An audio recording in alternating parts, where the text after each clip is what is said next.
Un gros hacker est un couteau suisse. Idéalement, en tant que gros hacker, vous devriez connaître la psychologie, le développement back-end et front-end, l'automatisation et l'utilisation des API, le design, les analytiques, la rédaction, le SEO, les réseaux sociaux, et bien plus encore.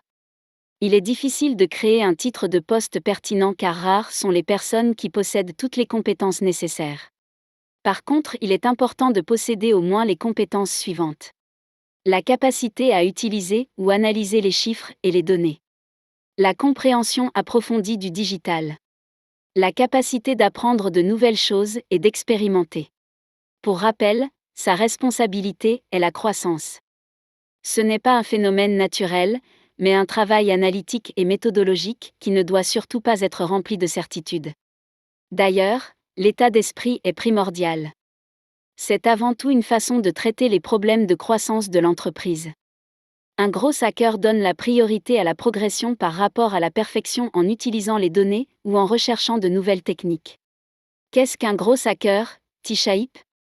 Un T-Shape gros hacker est un profil ayant une large connaissance dans de nombreux domaines et possédant au moins une expertise. Qui peut avancer rapidement sur un large éventail de sujets ? Un généraliste ou un expert ?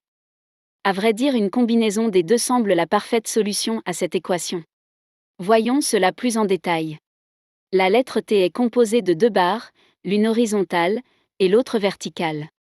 La barre horizontale de la lettre T représente l'ensemble des compétences générales, alors que la ligne verticale représente, quant à elle, les piliers d'expertise.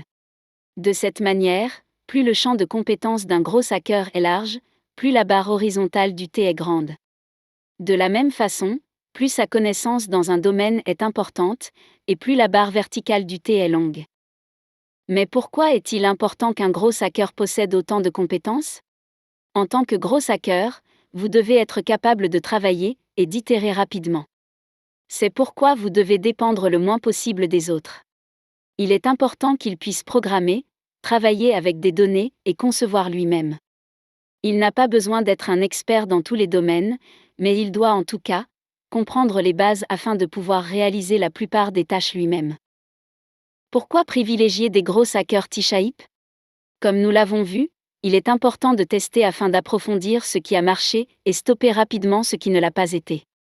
Si vous avez une bonne compréhension d'un grand nombre de concepts digitaux, alors lorsqu'une expérimentation n'a pas fonctionné, vous saurez facilement en exploiter d'autres.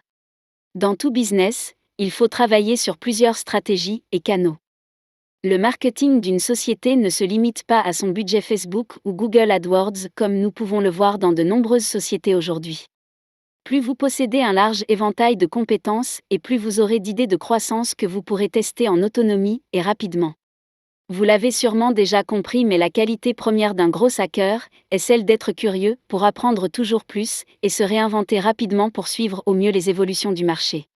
Si vous souhaitez plus d'informations sur le gros hacking, venez visiter notre blog sur saleshacking.com.